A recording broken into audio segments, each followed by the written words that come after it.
right, we are live at Prince Arcades in Bolingbrook with Kerri Ann Hoskins. How are you doing tonight? I'm doing good. How are you? I'm doing good, thank you. You've had a really good line here, really good time meeting some fans, it seems Yes, like. yes. It's always a great time coming out to Prince Arcades. Jeremy's always got, a bunch of people here to see me, and everyone's so nice. That's awesome. So obviously you've got Mortal Kombat all over the table. Yes. Let's talk, how did your martial arts career start? Well, it really didn't. Mm-hmm. When I had the role of Sonya, I knew nothing about martial arts. Okay. And I had like a yellow belt in Tang Sudo. Mm-hmm. So what I did was I just copied Carlos Pesina on the side. They would, I was a great imitator. I was a gymnast, and I had a little bit of Tang Sudo, so I was able to just mimic whatever he did. And they would tell me if I was doing it wrong or whatever, or work on my form, and that's how Sonya evolved. But I got a rude awakening afterwards because we went on tour. Right. So I was on tour for a year and with 20 black belts, and I got the training of a lifetime. Oh, it was sure. 3 months for 12 hours a day. Oh, wow. And then another year on the road with 20 black belts. And they all kind of resented me because I knew nothing coming in. I was mostly like, the PR person because I was the Sonya in the game. So I would do a lot of the promo work. Okay. But yeah, it was like having 20 big brothers beat on me Every for night. a year. Yeah, they never held back. And it was all these different martial arts too, so I got a little taste of everything. That's really cool though. And I mean, that tour, you toured venues like Madison Square Garden. You did some really famous arenas. What was that experience like to be on stage in those legendary arenas performing? It was really surreal. I would actually come in the afternoons of when we would do a show, and I would run the stairs if it was a stadium. I'd go up and down the whole stairs. I just thought it was like the best thing. Here I'm in this state at this stadium, and I get to come in early and do whatever I want. I can work out, I could do the stairs, I really relished my time when I was on tour. That's cool. I'm sure you got to see a lot of cool things as you were traveling around performing Yeah. for Mortal Kombat. Mm-hmm. It's cool. So let's also chat. Mortal Kombat actually was not your first foray into video games. You did some work with NBA Jam, which, Right. as we're here in an arcade, that's such a legendary game. How did that Yes. opportunity, how did the gaming part come about? I was actually working at Playboy.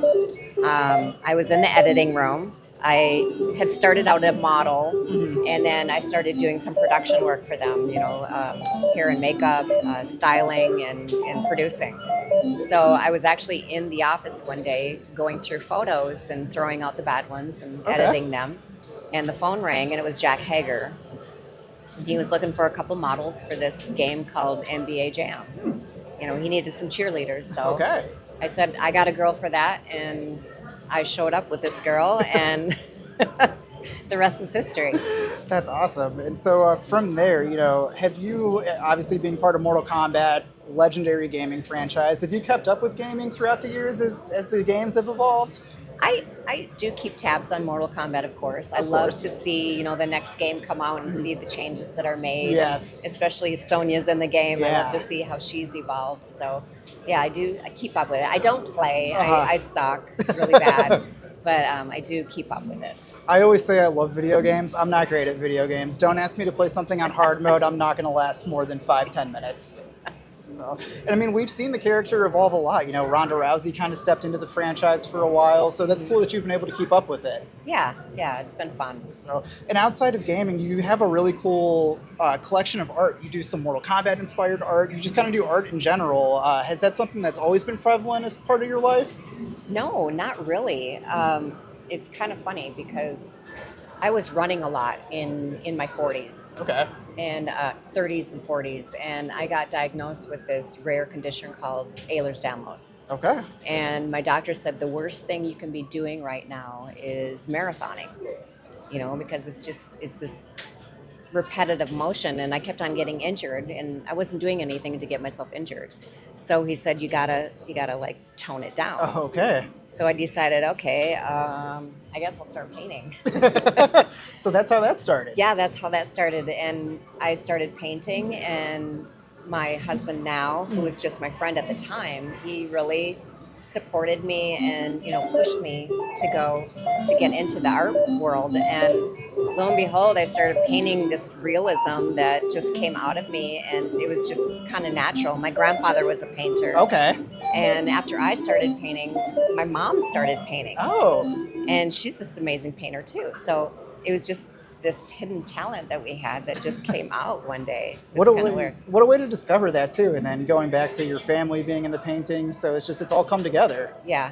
That's Yeah. cool. And I mean, you do, from looking at your website, not just painting, you do some pretty cool like sculpture work too. I do. I love working with epoxy art. It's my thing. So, well, where can fans keep up with your artwork? Where can they keep up with you? You can find me anywhere by Googling Kerri Ann Gallery. My website is kerryann.gallery. All my social medias are at Kerri Ann Gallery. Awesome. Well, we'll be sure to keep all of that links below so they can keep up with you. Thank you again to Prince Arcades here in Bolingbrook for having everybody out. If you are in the area, it's an awesome arcade. We'll have some footage of it with the interview, so be sure to stop by. Yes. All right. Thank you. Thank you. Thanks for the opportunity.